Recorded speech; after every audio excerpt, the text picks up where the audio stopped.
Hazel thought she ended my 23-year career with a cold dismissal in front of the entire board. She didn't realize my mentor left me the ultimate secret weapon, 51% of the company and a plan to take it all back. Before continuing, write where you are from or what time it is. The tulips I brought as a peace offering are still trembling in my hands when she says the words that should have ended my life. Pack your desk, Rachel. You are done here. Hazel Winters doesn't even look at me when she says it. She is staring at her Apple Watch, like my 23 years of sacrifice are just a meeting that ran 5 minutes over schedule. I stand there in the center of the executive conference room, the red petals mocking me. My name is Charlotte Brennan. I have carried this company through 3 recessions, 2 mergers, and more late-night crises than Hazel has had designer suits. But to her, I am not Charlotte. I am not the executive vice president. I am just Rachel, a name she pulled out of thin air because I do not matter enough for her to remember. I look around the mahogany table. 3 newly appointed directors sit there like statues carved from ice. I hired half the people in this building. I mentored the woman sitting in the corner, Sandra from compliance, who is currently studying her cuticles to avoid meeting my eyes. Nobody corrects her. Nobody says that I am the one who saved the Seattle expansion in 2007, or the one who spent 6 days in Berlin arguing contract terms in broken German while my own mother was dying across the Atlantic. They just stare. Some look at me with pity, but most just have that uncomfortable relief of people grateful the blade is falling on someone else's neck. Hazel slides a manila folder across the polished surface. Her manicured nails tap the wood twice. Sharp, final sounds that echo in the sudden silence of the room. Your termination is effective immediately, she says. Her voice is a flat line, devoid of warmth or hesitation. We have already restricted your access to all systems. Your company email is deactivated. Security will escort you out within the hour. She finally looks up, and her eyes are like chips of flint. This company needs leaders who understand efficiency, not people who mistake longevity for competence. Dead weight ends today. The word dead weight hits me harder than the firing itself. It is a sensory jolt that makes the room tilt. I feel the fountain pen in my blazer pocket press against my ribs. It is Eleanor Ashford's pen, the one she used to sign this company's incorporation papers 40 years ago. It feels like a secret weapon, heavy and cold. Hazel thinks she has won. She thinks she has just purged the last of the old guard and cleared the path for her ruthless restructuring. She has no idea that the game ended 3 days ago in a quiet hospital room. I set the tulips on a side table. They look absurd there, vulnerable and out of place in a room that has been turned into an execution chamber. I understand, I say. My voice is steady, a sharp contrast to the hammering of my heart. I will clear my office. I don't give her the satisfaction of a tremor. I don't beg. I don't remind her that I started here in 2002 as a junior logistics coordinator when she was likely still in middle school. I just pick up the folder. Hazel's smile widens. It is thin and victorious. And Charlotte, she says, using my actual name now just to show she knew it all along, this is what happens to people who confuse loyalty with entitlement. Consider it a lesson for everyone else. I turn toward the door, my pulse spiking. I can feel the eyes of the junior managers on my back. I walk out of the conference room and into the gauntlet of the 10th floor. Colleagues freeze mid-conversation as I pass. The news is already moving through the building like a virus. I reach my office door and see my assistant, Maya, standing there with a stack of cardboard boxes. The walk from the conference room to my office feels like a mile. Every glass wall on the 10th floor makes me a specimen in a jar. I can see the whisper starting behind me. Did you hear? They fired Charlotte. Just like that. I push open my heavy oak door, and the silence inside is heavy. Maya is already there, her face pale. She is 26, sharp and ambitious, the same way I was when I first walked into this building. Her eyes are red, and she won't look at the boxes she's holding. I'm so sorry, she whispers. Her voice cracks, and for a second, my own composure threatens to break. I can't let that happen. Not yet. I have to be the woman Eleanor trained. I have to be the strategist. I start with the framed photographs on my credenza. I wrap the picture of the Seattle groundbreaking in tissue paper. I spent 3 weeks living in a corporate apartment that smelled like industrial cleaner to get those permits. I sat across from city officials who told me it was impossible, and I stayed until they said yes. In the photo, Eleanor is standing next to me. She isn't smiling. She rarely did. But she has her hand on my shoulder. I move to my desk drawers. I pull out a bronze compass. It was a gift from the Maritime Workers Union after I negotiated the 2012 port strike. I remember the union rep telling me I always knew which direction was right. I wonder if he'd say the same thing now as I pack my life into a box used for surplus office supplies. Every item is a piece of my identity being dismantled. 23 years of being the first one in and the last one out, and it all fits into 4 cardboard boxes. Through the glass walls, I see a crowd forming near the break room. Hazel is there now. She is animated, her gestures broad and commanding. She has called an emergency all-staff meeting. She isn't even waiting for me to leave the floor. She is standing on the wreckage of my career to deliver her coronation speech. My phone vibrates in my pocket. It's a text from Daniel Reeves, a senior operations manager who has been my right hand for 15 years. She's talking about restructuring legacy departments, he writes. Says we're bloated with sentiment. Charlotte, this is bad. I look at the phone, then at the boxes. The guilt I've carried for years starts to churn in my stomach. I think about my mother. I think about that Tuesday afternoon in October 2015 when she called me to say the doctors wanted to run more tests. I told her I'd drive up that weekend. But then the Chicago plant crisis erupted. 400 jobs were at risk. I chose the plant. I chose the company. By the time I got to her, she was already gone. I traded her final moments for a corporate victory that Hazel is currently erasing with a PowerPoint slide. I place the last of the files in the box. Maya is standing by the door, clutching my worn copy of The Art of War. Eleanor gave it to me during my first month. The spine is cracked, and the pages are dog-eared. You almost forgot this, Maya says. I take the book from her. I can feel the weight of it.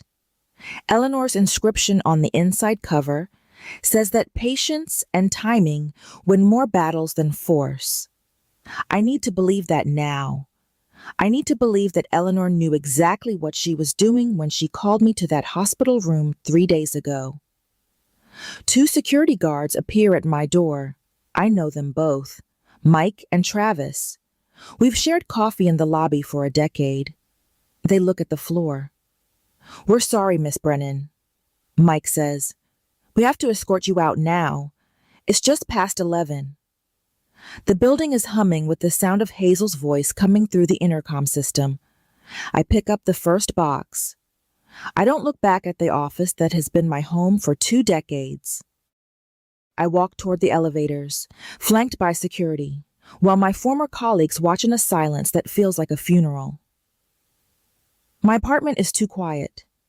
I sit on my sofa, surrounded by the cardboard boxes I can't bring myself to unpack. The physical evidence of my life at Ashford Industries is piled in the corner, looking like trash. I ordered Thai food an hour ago, but it's sitting cold on the coffee table. I poured a glass of wine, but I haven't touched it. I just keep staring at the leather portfolio Eleanor gave me. Inside are the stock certificates and the legal transfer agreements. They are the only things that feel real in a world that has turned upside down. I pick up the tablet Eleanor left for me. I've watched the video 4 times already. Her face fills the screen, thinner than I remember, but her eyes are still sharp. "Charlotte," she says, "if you're watching this, I'm gone, and you're about to inherit a war." She tells me she watched the board, positioning themselves like vultures. She knew Hazel would try to purge the old guard. She tells me that my loyalty isn't just a word. It's a choice I made over and over, even when it cost me everything. The video ends with her telling me to wait. "Let them reveal themselves," she says. "Let Hazel think she's won." My phone lights up. It's 8:47 p.m. Another message from Daniel. He sent an audio file. I press play, and Hazel's voice fills my living room. It's a recording of a private meeting she had after I was escorted out. "Charlotte Brennan was a relic," Hazel says. Her voice is sharp and mocking. "We're cutting out the cancer of sentimentality. Anyone loyal to the old guard goes next. I want a clean slate. I want fear, because fear is more effective than affection." I feel a cold rage wash over me. She isn't just firing people. She's destroying the culture that Eleanor spent 40 years building. I replay the audio. I hear the clinking of glasses in the background. They were celebrating. They were toasting to the destruction of careers and the elimination of families' livelihoods. Hazel talks about how she has enough documentation to justify the firings if anyone asks. "But they won't ask," she laughs. "They never do." I look at the fountain pen on the table. The silver surface gleams under my floor lamp. Eleanor didn't just give me the company. She gave me a strategy. She gave me the power to stop this. But I have to follow her timeline. I spend the night coordinating. I call Patricia Chin, a board member Eleanor trusted above all others. Patricia's voice is cautious when she answers. "I heard what happened, Charlotte. I'm so sorry." I tell her that Friday is going to be different. I tell her I need to meet her tomorrow morning, early, before the rest of the office arrives. "What are you planning?" she asks. "Justice," I say. "I need you to trust me." There is a long pause, and then she says, "Tell me what you need." By 2 a.m., the plan is in motion. We have the SEC filing set to go public at 9 a.m., sharp on Friday. We have the brass nameplate being made for the empty chair. We have the documents being prepared. But the waiting is a physical wait. I walk to my window and look out at the city. Somewhere out there, Hazel is sleeping soundly, convinced she is the queen of Ashford Industries. She has no idea that the foundation she's standing on is made of sand. I touch the fountain pen in my pocket. I can almost hear Eleanor's voice telling me to be patient. Timing is everything. Thursday morning arrives with a gray, oppressive sky. I don't go to the office, but my phone is a constant stream of updates.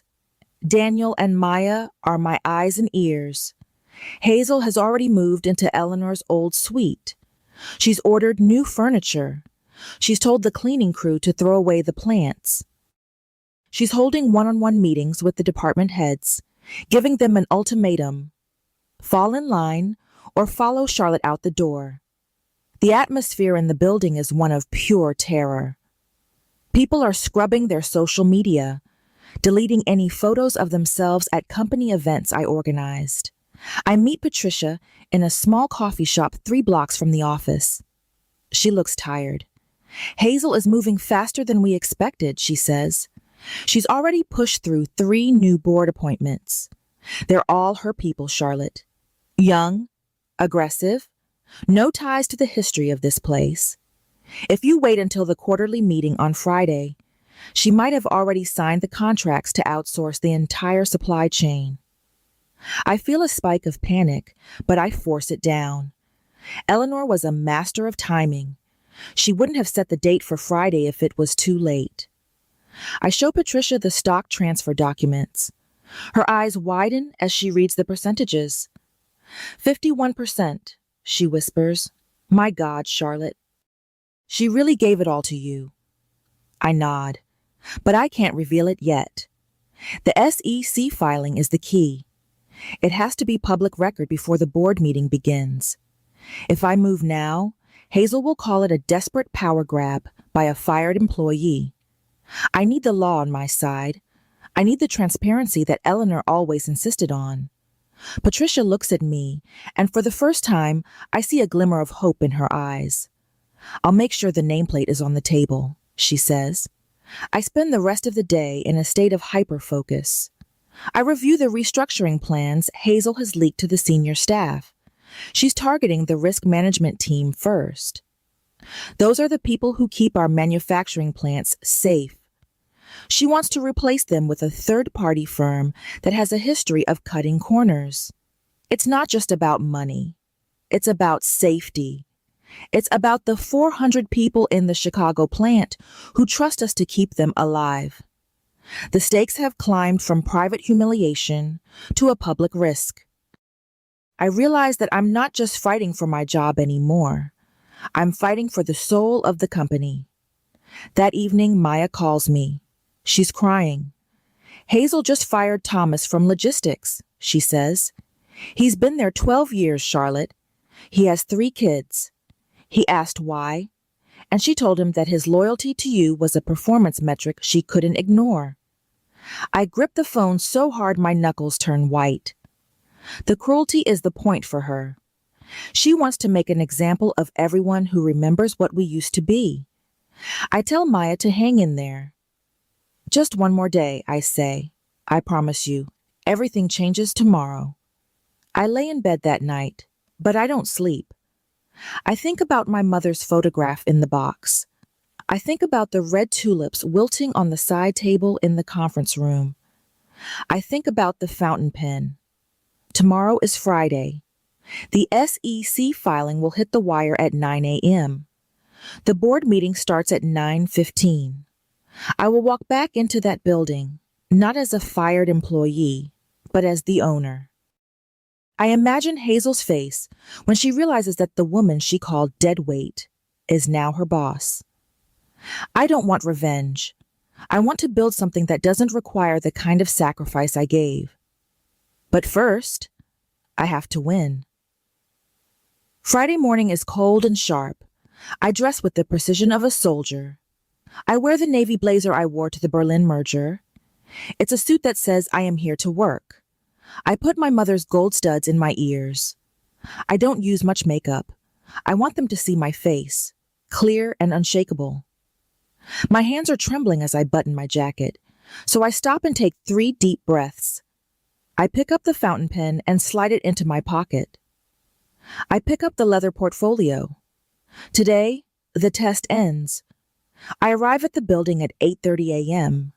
The lobby is quiet. Mike is at the security desk. He looks up and his eyes go wide.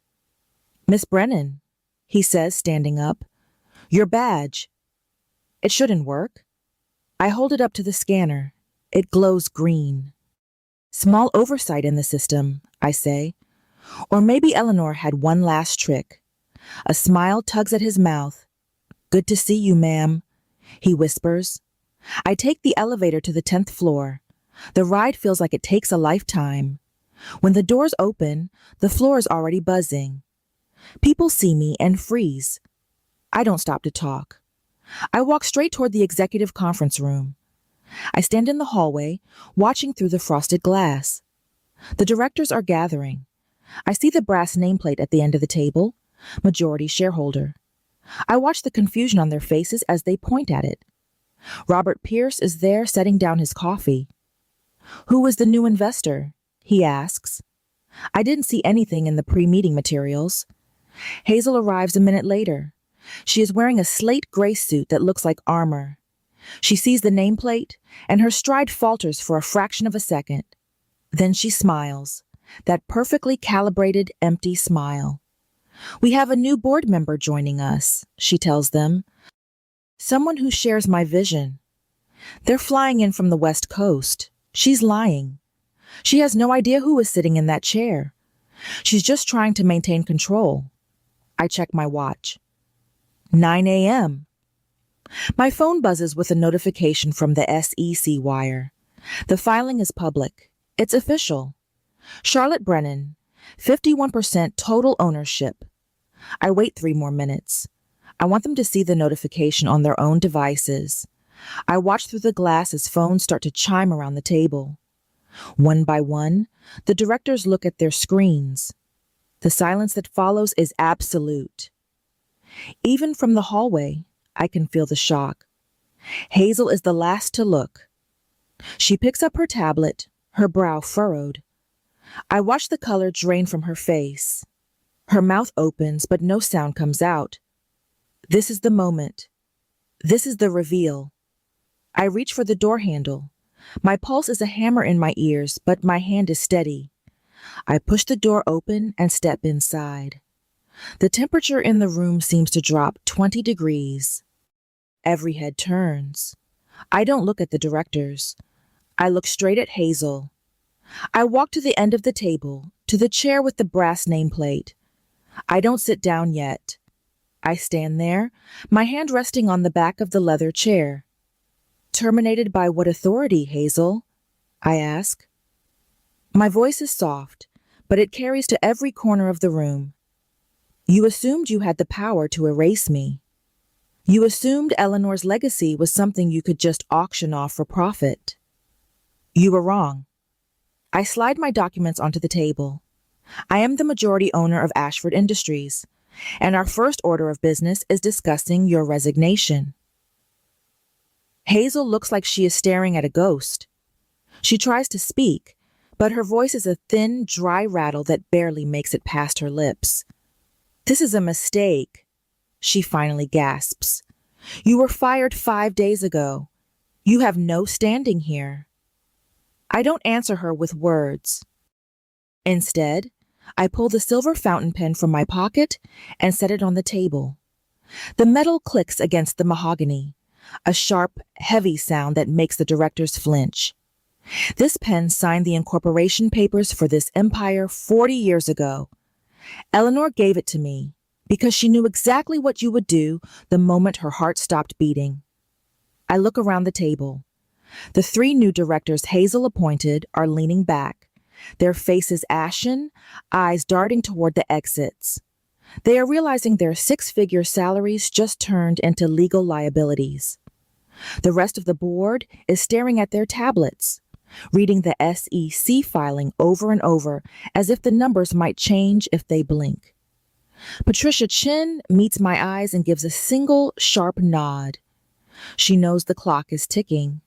We have exactly 12 minutes before the markets open, and the news of a majority takeover sends our stock into a tailspin unless we project absolute stability. Hazel finally finds her feet, her hands gripping the edge of the table so hard her knuckles are white as bone. You can't just walk in here and take over, she snarls, her composure finally shattering into jagged pieces. I am the CEO. I have a contract. I lean forward, mirroring her stance.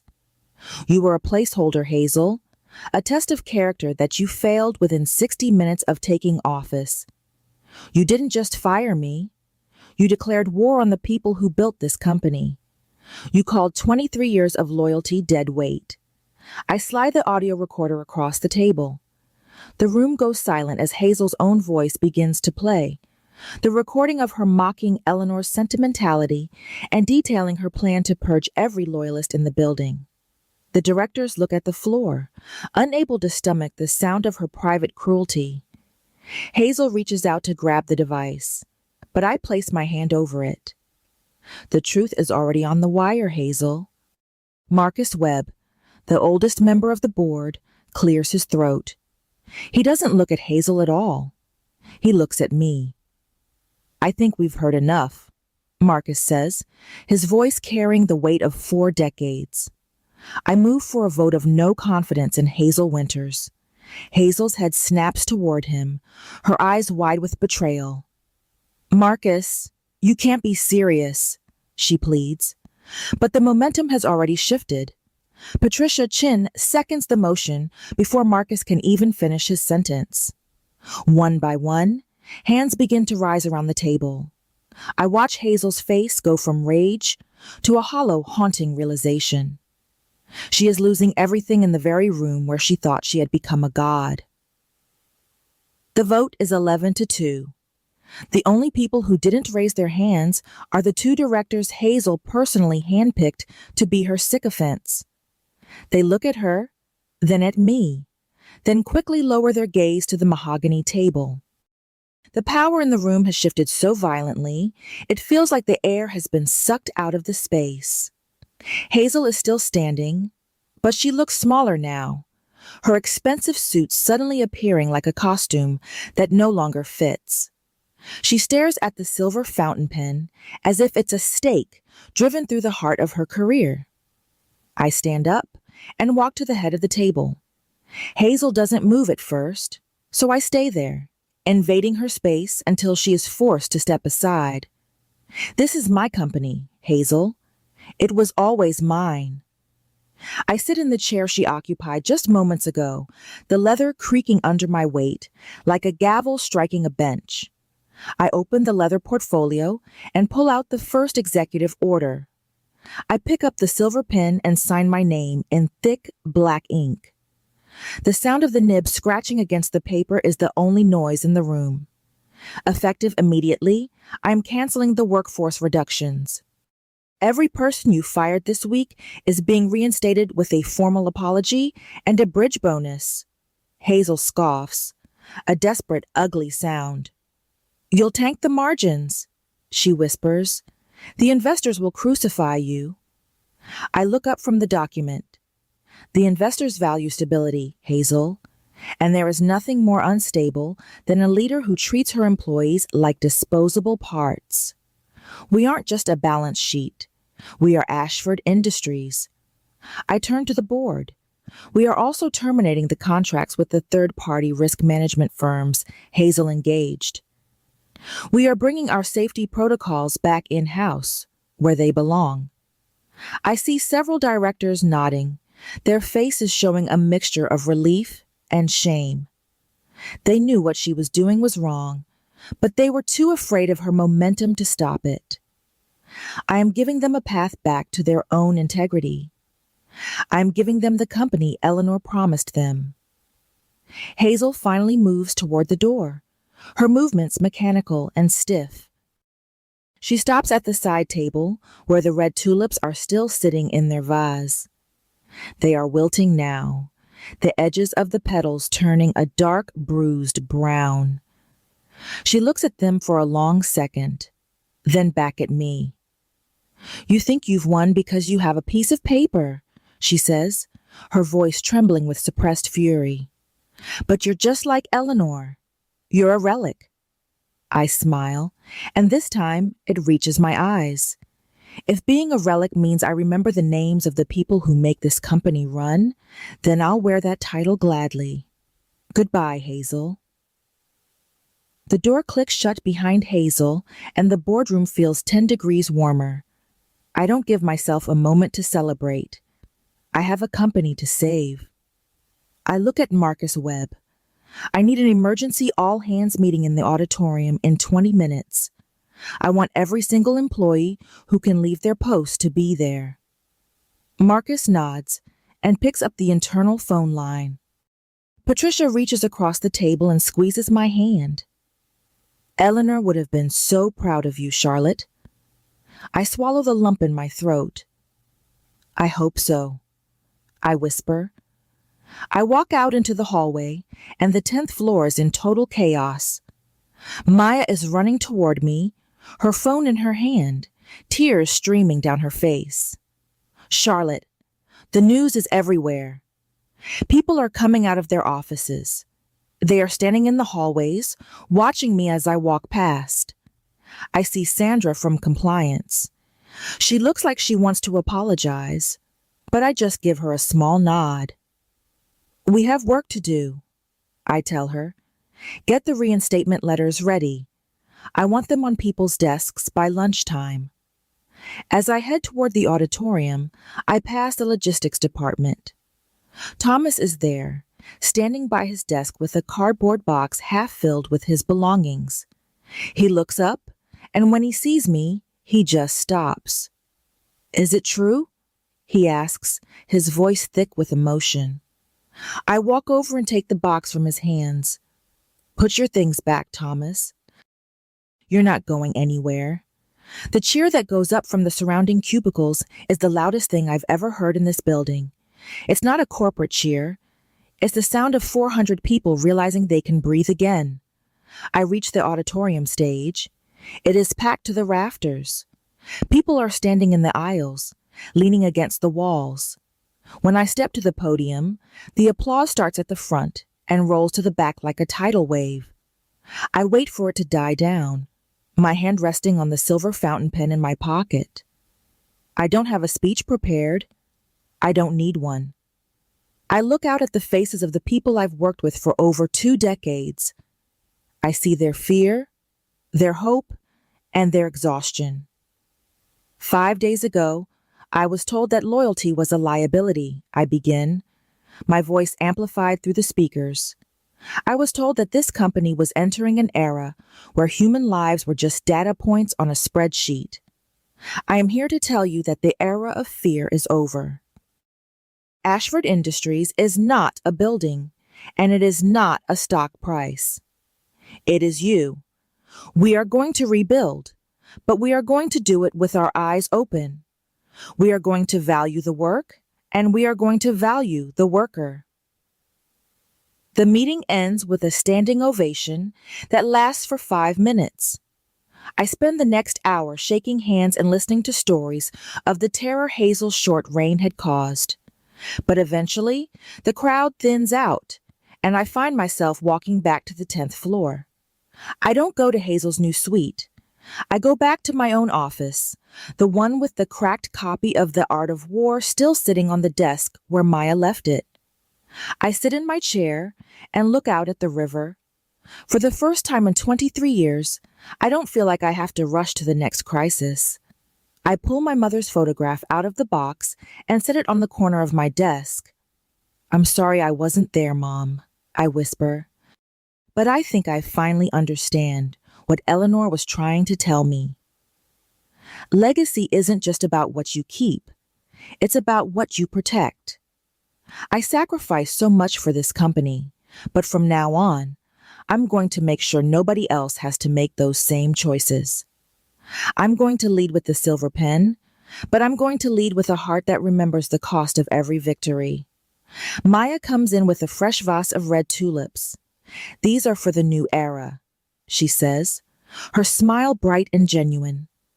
I look at the flowers, vibrant, strong, and full of life. I take the old wilting tulips and walk them to the trash bin myself. It's a small gesture, but it feels like the final act of the war. I'm no longer the woman who missed her mother's death for a merger. I'm the woman who saved the company by remembering what it actually means to be human. My phone rings. It's an unknown number. I hesitate, then answer. It's a nurse from the hospital where Eleanor died. "Miss Brennan?" We found one more thing in Miss Ashford's personal effects. A small envelope addressed to you. My heart skips a beat. "I'll be right there," I say. I grab my coat and the silver pen. As I walk past the executive conference room, I don't see the ghost of the past 5 days. I see a future that I finally have the power to write myself. I drive to the hospital, the city lights blurred by the rain on my windshield. I find the nurse, and she hands me a small cream-colored envelope. I open it in the quiet of the lobby. Inside is a single key to a safe deposit box and a note in Eleanor's shaky handwriting. The note says, "For when you're ready to stop being a soldier and start being a person." I look at the key and feel a strange, beautiful lightness in my chest. The war is over, and for the first time in my life, I am finally free. If this story resonated with you, leave a like and consider subscribing. You can also drop any comment below, even just one word. Maybe tell me where you're watching from, or what time it is right now. Sometimes one word is enough to say you were here.